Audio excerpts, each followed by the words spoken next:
حرق القرآن في السويد، دهس علم العراق في السويد. تعددت أكثر من مرة. أنا مسيحي، أكثر أصدقائي إسلام، كلنا نعرف بالأخير هاي خطة يهودية يردون يأذون بها، يسوون طائفة بين مسيح وإسلام ويزيد وكراد وعرب، يردون يسوون بلبلة بيناتنا، وكلنا نعرف منو المصدر عمي.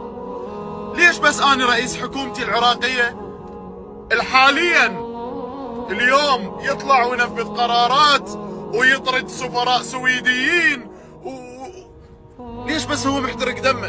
انتوا البقية انتوا مو اسلام. تعال انت ملك الاردن، ملك السعودية عمي، يابا انت امير قطر، وينكم؟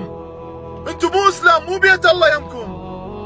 هذا مو كلام الله عمي. انا مسيحي ضايج عليكم والله العظيم، وهذا الصليب انا مقهور تينداس كلام الله قدام العالم وجاي يستفزوهم. انتوا ما تطلعون تسووا لكم سالفة. انتوا مو اسلام. بس واحد يجاوبني لك الله.